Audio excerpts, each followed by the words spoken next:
Hello students, आज जो है हम इस वीडियो में जो है 10वीं क्लास का जो अभी पेपर आया था हाफ ईयरली सितंबर का जो पेपर था उसको सोल्व करते हैं। एक पार्ट मैं पहले सोल्व कर चुकी हूँ, वह मैंने अपने चैनल पे अपलोड कर दिया है। अगर आप लोगों ने वो नहीं देखा है तो उस पर जाकर उस पार्ट को देख सकते हो, और इसमें भी मैं अपना लिंक दे दूँगी ताकि इस पेपर को देखकर आप उस पेपर को भी सोल्व कर सकते हो या निकाल सकते हो।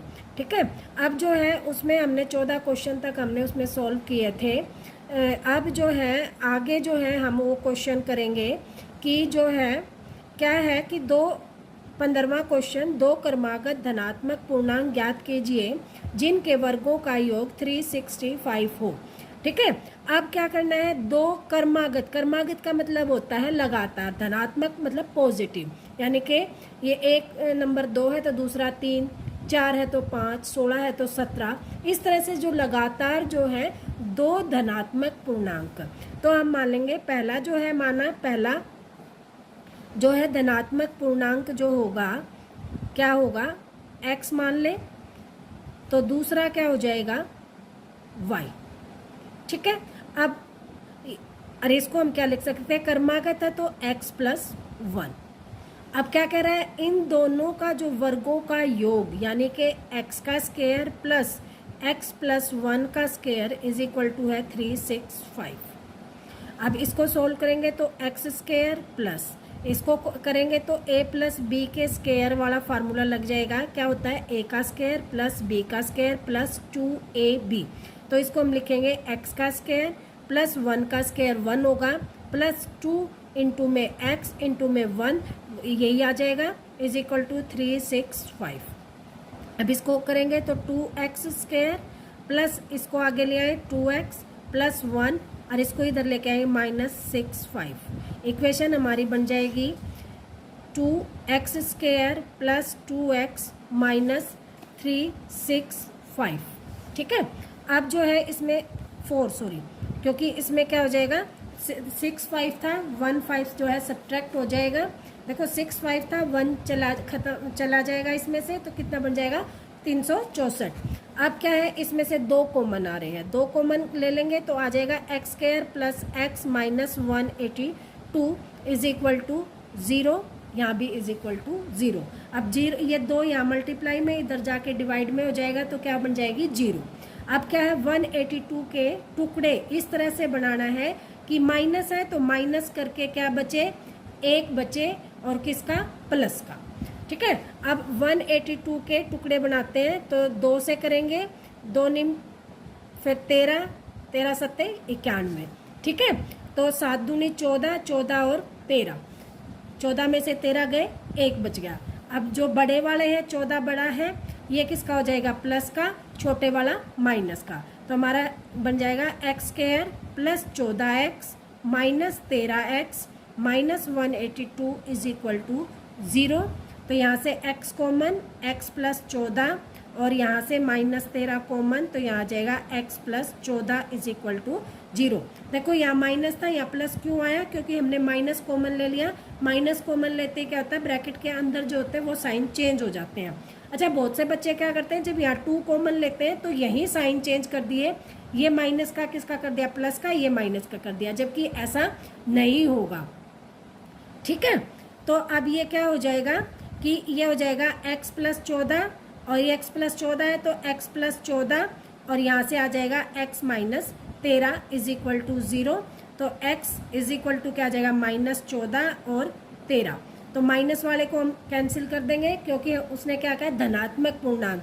तो हमारा क्या आ जाएगा, x इज इक्वल टू आ जाएगा 13, और ये आ गया 13, तो ये क्या आ जाएगा, x प्लस 1 है, यानी कि 13 प्लस 1 इज इक्वल टू क्या हो जाएगा 14। ठीक है, तो ये हमारे आंसर आ गए 13 और 14। नेक्स्ट जो क्वेश्चन है कि वह अनुपात ज्ञात कीजिए जिसमें बिंदुओं ए, अब अनुपात ज्ञात करना है तो एक रेखाखंड बना लेते हैं ए और बी। अब इसका पॉइंट है 1 और -4 5, और ये आ गया -4 और 5। अब वो कह रहा है वह अनुपात ज्ञात कीजिए जिसमें बिंदु ए और बी को मिलाने वाला रेखाखंड x अक्ष पर विभाजित करता है। यानी कि ये बिंदु निकालने हैं। एक्स एक्स पर विभाजित करता है तो एक्स की तो वैल्यू है और वाई क्या है 0। ठीक है, अब ये बिंदु हमें निकालने हैं और अनुपात निकालना है तो हम इसको निकाल देते हैं। मान लेते हैं के अनुपात 1 में। हम कहेंगे कि ये रेखाखंड मान लो एक्स अक्ष पर जो है के अनुपात 1 में विभाजित करता है, तो हमारा एक्स का जो पॉइंट बनेगा वो क्या बनेगा, एक्स इज इक्वल टू क्या करेंगे, के की वैल्यू मल्टीप्लाई इससे -4k, 1 की मल्टीप्लाई इससे तो 1 इंटू 1 1 अपॉन के प्लस 1। ठीक है, फार्मूला हमारा क्या है कि x इज इक्वल टू क्या होता है m1x plus m1x2 m2x1 upon m1 plus m2। इसका मतलब क्या है, ये अगर डिवाइड m1 m2 में हो तो ये वाले इससे मल्टीप्लाई होता है, ये वाला इस वाले से मल्टीप्लाई होता है। और दूसरा y का हम 0 लिख देंगे। 0 इज इक्वल टू क्या हो जाएगा, इसके 5 से तो 5 के और 1 की क्या हो जाएगी इससे तो -5 अपॉन के प्लस 1 और इज इक्वल टू 0। तो देखो ये यहाँ डिवाइड में है, इधर जाके किस में हो जाएगा मल्टीप्लाई में, और 0 से किसी भी चीज़ को गुणा करें तो क्या हो जाएगी 0। तो हमारा हो जाएगा यहाँ से 5k - 5 इज इक्वल टू 0। तो यहाँ से क्या आ जाएगा, यहाँ से आ जाएगा कि 5k is equal to 5k is equal to आ जाएगा 1। तो हमारा जो अनुपात है ये आ जाएगा 1:1। या यूँ लगा लो कि जो x की वैल्यू में k की जो वैल्यू है वो पुट कर देंगे तो x की मान निकल जाएगा, निर्देशांक निकल जाएंगे। x इज इक्वल टू क्या आ जाएगा -1 इंटू 1 प्लस 1 अपॉन 1 प्लस 1। तो ये आ जाएगा -4 प्लस 1 अपॉन 2। तो यहाँ से आ जाएगा -3/2। तो हमारे निर्देशांक आ गए यहाँ पे -3/2, 0। ये आंसर आ जाएगा हमारा। और अनुपात निकालना है, divide the x axis, find the ratio निकालना था तो रेशो हमारा आ गया 1:1। ठीक है, और अगर इसके निर्देशांक भी निकालने होते तो x की वैल्यू रख देते तो इसके निर्देशांक में निकल जाते। तो आई होप ये क्वेश्चन भी आप लोगों को समझ में आ गया होगा। नेक्स्ट जो क्वेश्चन है वो क्या है कि पत्तों को 52 पत्तों की अच्छी प्रकार से फेंटी गई एक गड्डी में से एक पत्ता निकाला जाता है। निम्नलिखित को प्राप्त करने की प्रायिकता ज्ञात कीजिए। अब क्या है, टोटल जो है वो कितने हैं 52। अब 52 है। अब क्या है हुकुम जो है वो क्या होता है, देखो हमारे जो 52 है वो 13 में डिवाइड होते हैं और 26 में होते हैं। देखो 26 तो क्या होता है लाल और 26 होता है काला। और ये होता है हमारा क्या होता है दिल और डायमंड, और क्या होता है हुकुम, और एक क्या होता है हमारा पान, ईट चढ़ी गुलाम बेगम, इस तरह से होते हैं ना। तो इस तरह से जो है हुकुम का पत्ता, हुकुम जो हो गया, अब जो है हुकुम के हमारे कितने आ गए 13, टोटल कितने हैं 52। तो प्रायिकता क्या हो जाएगी, पहले की हुकुम का पत्ता प्राप्त करने की प्रायिकता हमारी क्या हो जाएगी 13/52। इसको काटेंगे तो क्या आ जाएगा 13 चौकू 52, 1/4। ठीक है, दूसरा है लाल रंग के तस्वीर वाला पत्ता। अब लाल रंग टोटल तो हमारे क्या होते हैं 52, लाल रंग हमारे क्या हो गए 26। अब जो टोटल तस्वीर वाले पत्ते होते हैं वो 12 होते हैं। कैसे, देखो बादशाह गुलाम बेगम 3 होते हैं एक में, और हमारे 4 कलर हैं तो 4 तिये 12। अब उसने 2 लाल रंग में क्या हो गए 2 फेस कार्ड हो गए 2, तो 3 दूनी 6, 6/52 ये हो गया सेकंड वाला। तो इसको काटेंगे हम तो 2 तिया 6 और 26। ठीक है, 3/26 इसका आंसर आ जाएगा। अगला जो है थर्ड जो है उसमें है पान का गुलाम। अब पान के 13 है, गुलाम कितना है 1, तो 1/13 ये आंसर आ जाएगा। ठीक है, ये क्वेश्चन भी हो गया आई थिंक। अगला है कि सिद्ध कीजिए कि यदि त्रिभुज की एक भुजा के समानांतर अन्य 2 भुजाओं को अलग अलग बिंदुओं पर प्रतिच्छेद करने वाली रेखा खींची जाए तो अन्य 2 भुजाएं एक ही अनुपात में विभाजित होंगी। वो क्या कह रहा है कि देखो रफ बता देती हूँ कि एक जो है ये त्रिभुज है, इस भुजा के समानांतर एक भुजा खींच दी, और ये जो भुजा खींची हमने ये इन दो भुजाओं को प्रतिच्छेद कर रही है। ठीक है, तो इसका जो है हमने सिद्ध करना है कि मान लो ये ए बी सी भुजा है और ये डी ई है, तो क्या करना है, A D upon D B is equal to A E upon E C, ये हमें सिद्ध करना है। ठीक है, यहाँ जगह जो है इसके दूसरे के लिए कर लेते हैं, इसको लास्ट अलग से क्वेश्चन करते हैं कि दिया गया है कि एक त्रिभुज है ए बी सी और इसमें एक ये समानांतर भुजा खींच दी डी ई, और हमें जो है सिद्ध करना है कि A D upon D B is equal to A E upon में ई सी। ठीक है, ये हमें सिद्ध करना है। अब क्या है कि बी और ई, अब हमने क्या किया, देखो क्या किया, बी को हमने ई से मिला दिया और सी को हमने डी से मिला दिया, और जो है ए ई पे हमने एक लंब खींच दिया डी से, ये एक लंब खींच दिया डी से ए ई पे एम, और ए जो ए डी है इस पर हमने लंब, ये भी लंब है, लंब का मतलब ये 90 डिग्री का कोण है, और यहाँ पर क्या है, ये लंब है 90 डिग्री का कोण है। ठीक है, अब हमने क्या किया, ये खींच लिया। अब हम क्या करेंगे कि दो जो है एक त्रिभुज ले लें ए डी ई, कौन सी त्रिभुज ली, ए डी ई, ये वाली त्रिभुज ले ली, ये वाली। इस त्रिभुज का एरिया अब क्या है, देखो ये ऊंचाई होगी हमारी 90 डिग्री का, और एरिया क्या होता है त्रिभुज का, 1/2 आधार गुना में ऊंचाई। ठीक है, अब जहां से लंब खींचता है वो हमारा आधार होता है, तो ए डी ई में एक बार तो हमारी ऊंचाई ये वाली हो जाएगी।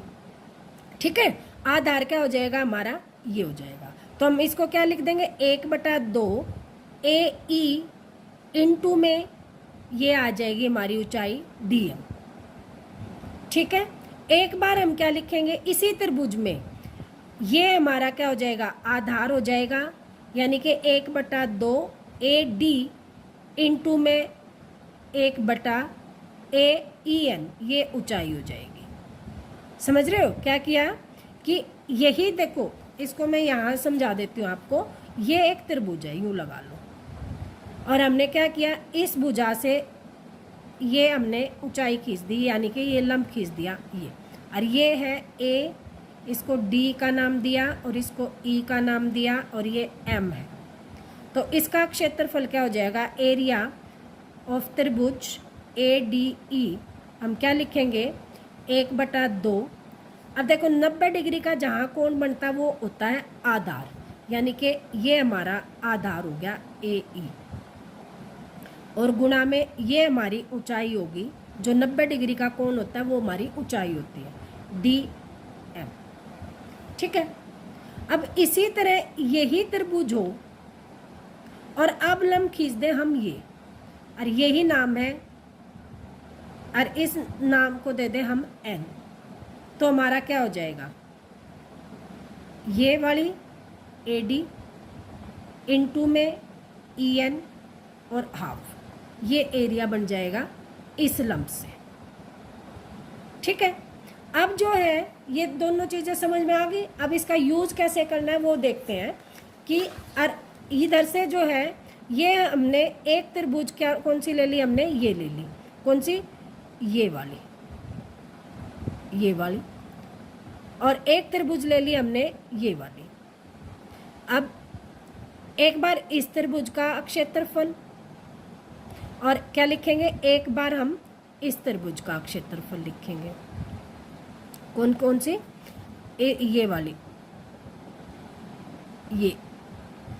ठीक है, तो हमें यहाँ इसी पर लिखना है कि त्रिभुज का क्षेत्रफल किसका, ए डी ई का, तो हमने अभी लिखा है 1/2 आधार गुना में ऊंचाई, यानी कि 1/2 इंटू में ए डी इंटू में ई एन, ए डी और ई एन। एक बार हम क्या लिखेंगे, ए ई इंटू में डी एम।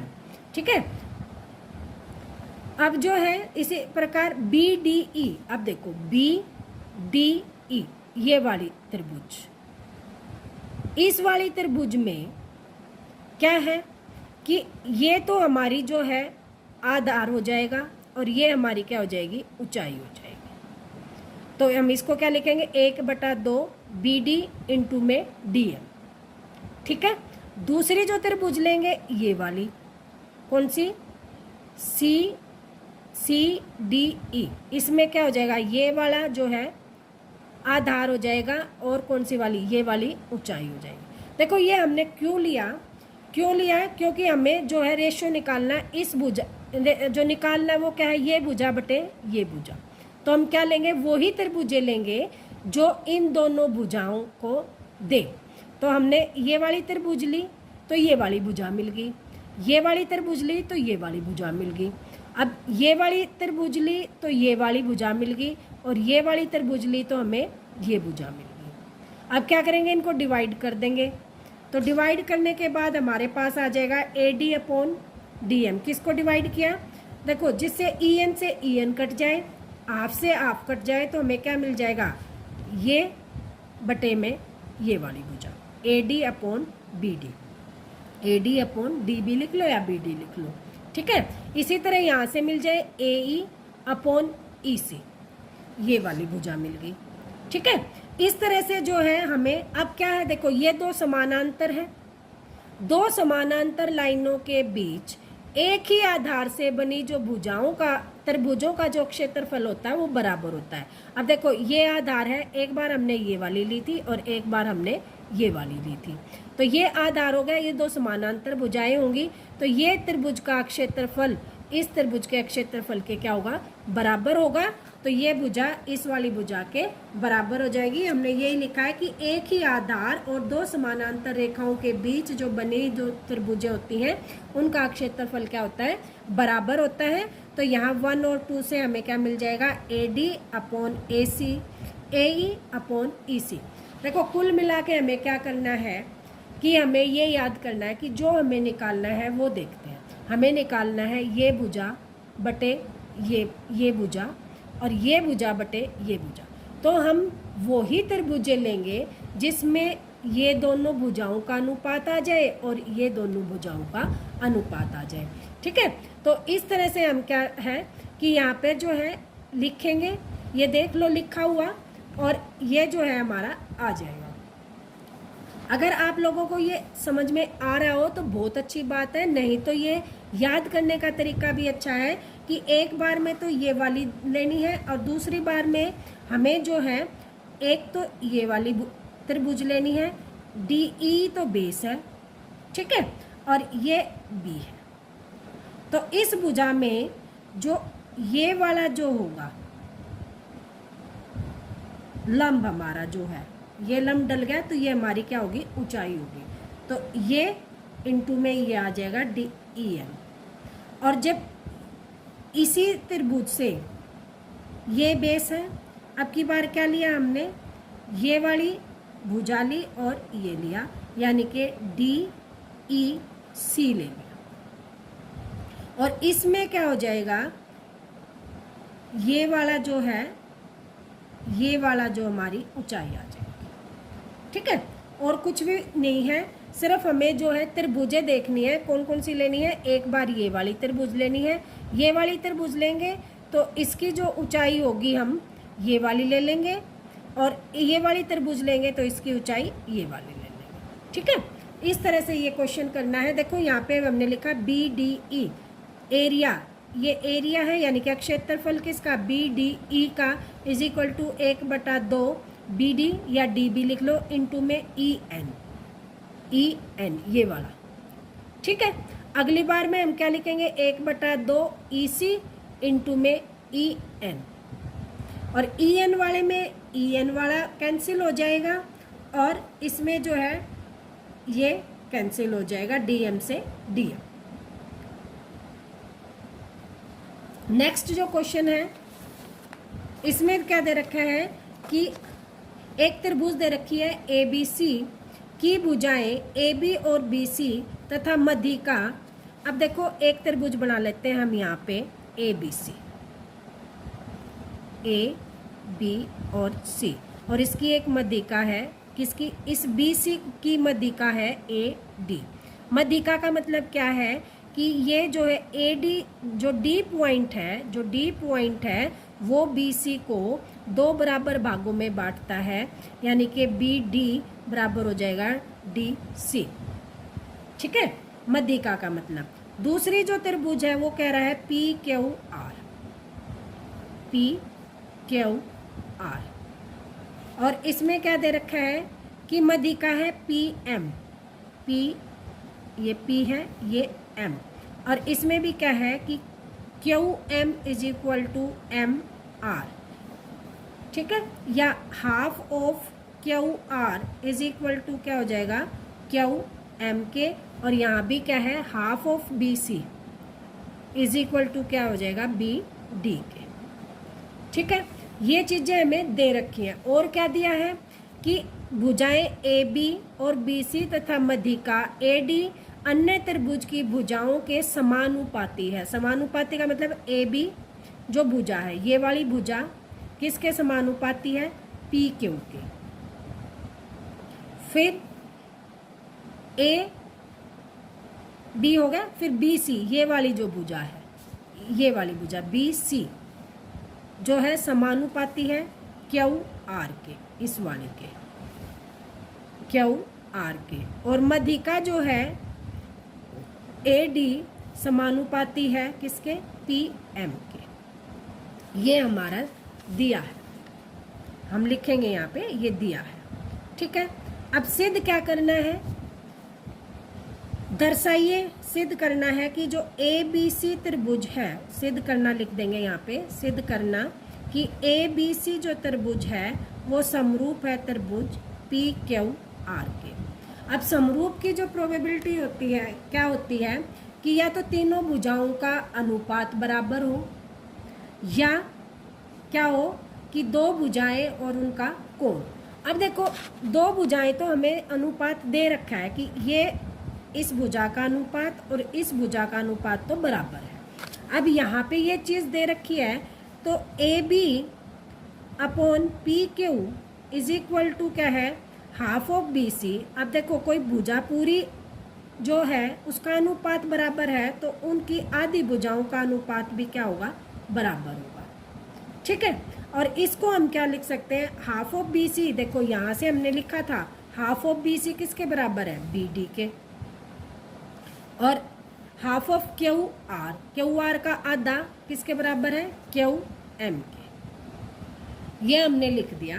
क्यों लिखा, क्योंकि जो पूरी भुजा जब का अनुपात बराबर है तो उनकी आधी भुजाओं का भी अनुपात बराबर होगा।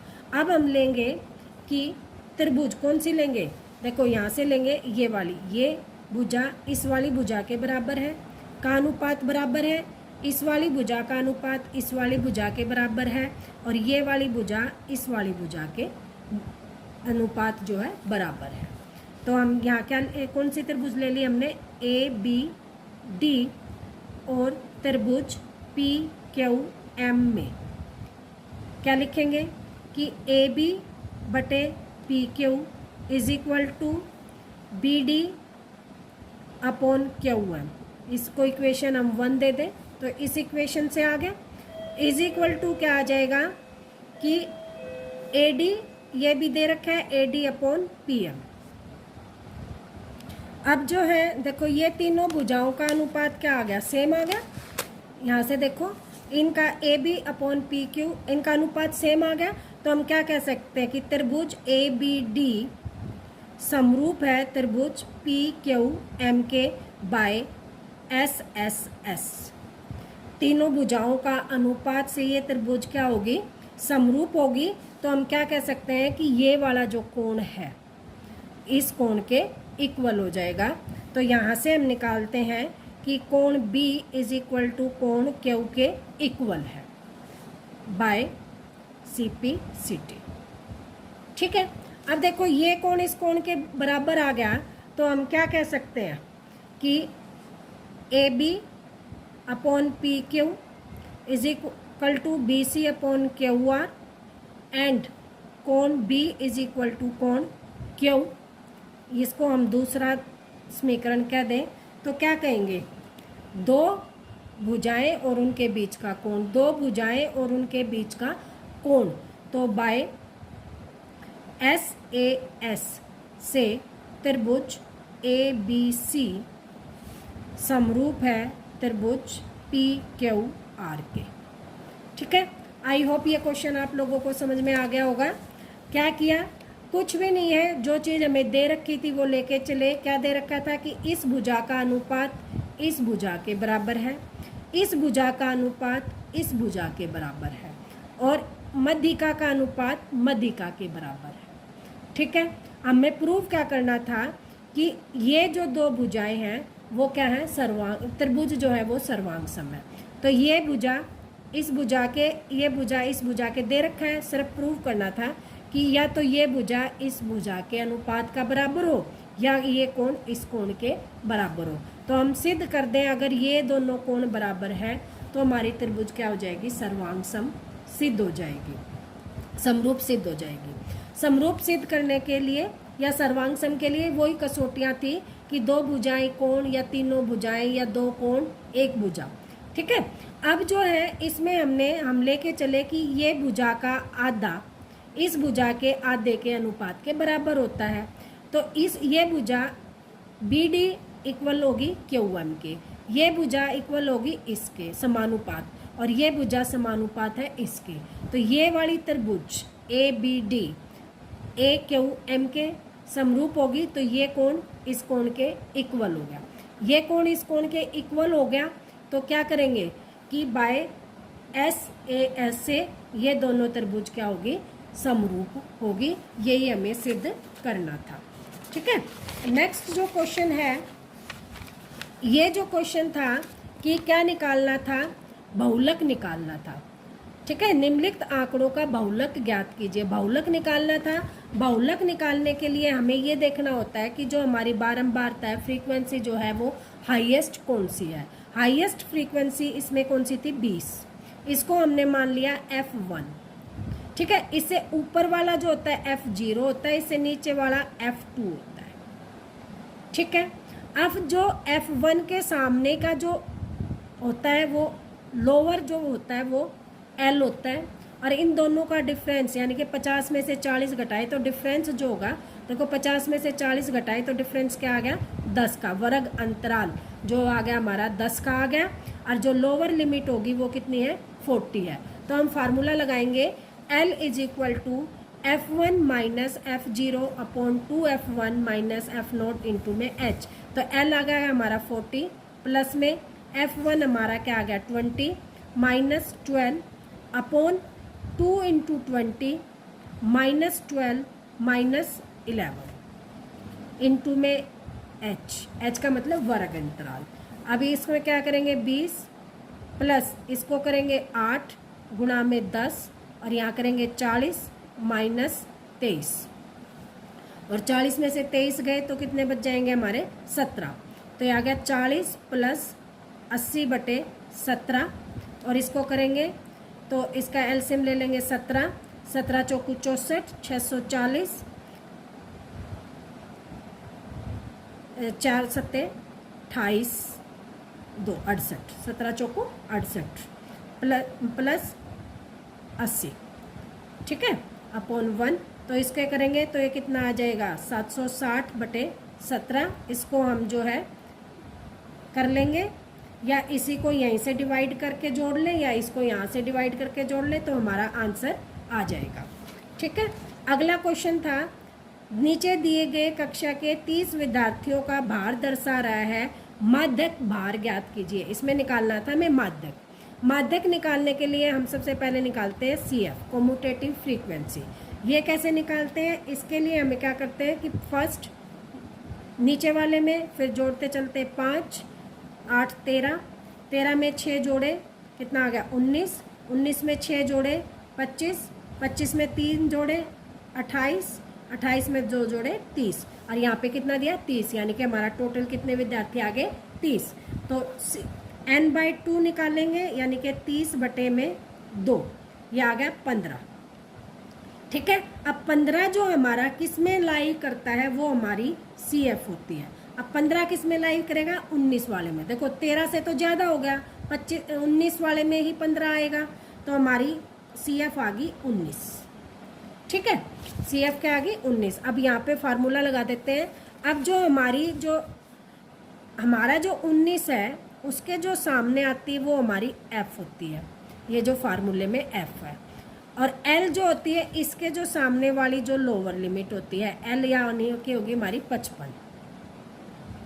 और H हमारा हो गया डिफरेंस, 60 में से 55 गए तो H हो गया हमारा 60 माइनस 55 5। ठीक, अब इसमें फार्मूले में लगाएंगे 55 प्लस 15 माइनस CF कितनी हो जाएगी हमारी 13, इससे ऊपर वाला होता सॉरी, अपॉन F हमारी क्या है 6 इंटू में क्या है कम्यूटेटिव फ्रीक्वेंसी जो है इसके इक्वल होती है CF क्या होती है हमारी, जो हमारी 15 आई उससे ऊपर वाला कम्यूटेटिव फ्रीक्वेंसी। तो ये आ गया 13 इंटू में 6 अपॉन में इंटू में 5, तो आ गया 55 प्लस 15 में से 2 2 पंजे 10 10 बटे 6 कैंसिल कर ले 5 और 3, तो इसको 5 को हम 3 से भाग करेंगे तो 1 बच गया 8, तो ये 55 प्लस ये आ गया, तो ये आ गया 56.8। ये हमारा क्या आ गया माध्यक आ गया। आई थिंक ये क्वेश्चन भी आप लोगों को समझ में आ गया होगा। जो नेक्स्ट क्वेश्चन है, अच्छा ये अभी जगह थी तो हमने वहीं कर दिया, कोई नहीं।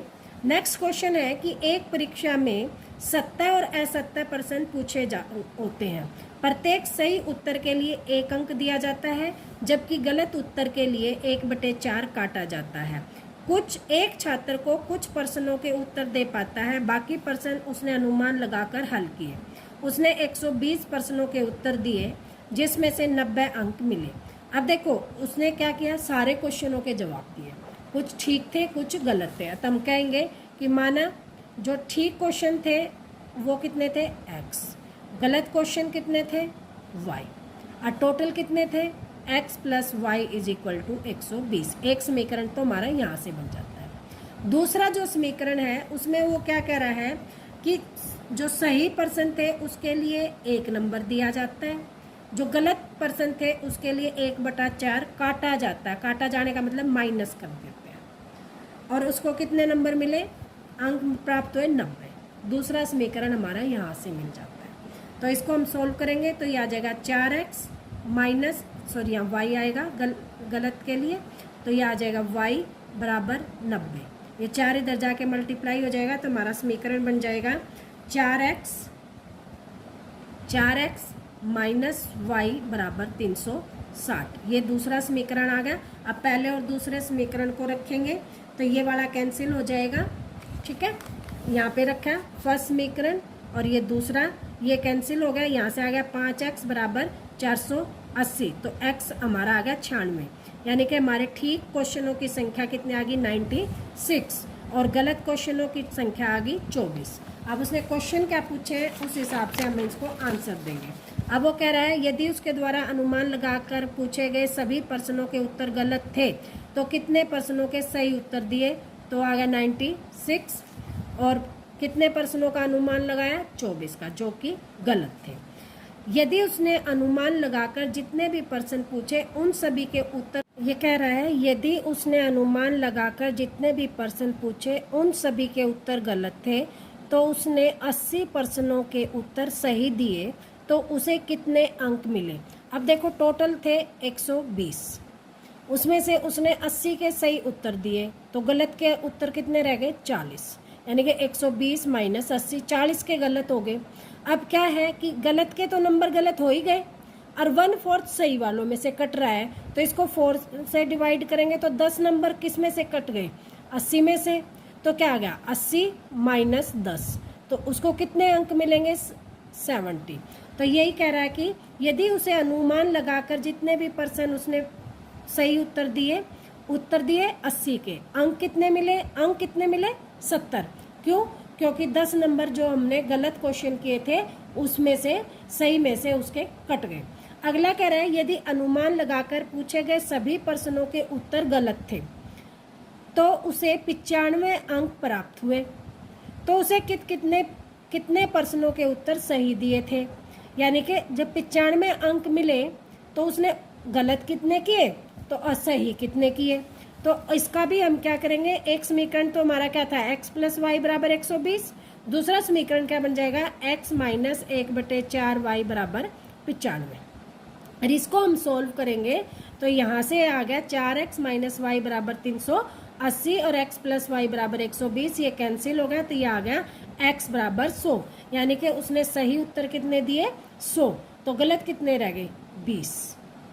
ठीक है, आई होप ये क्वेश्चन भी आप लोगों को समझ में आ गया होगा और ये पूरा पेपर सोल्व हो गया है।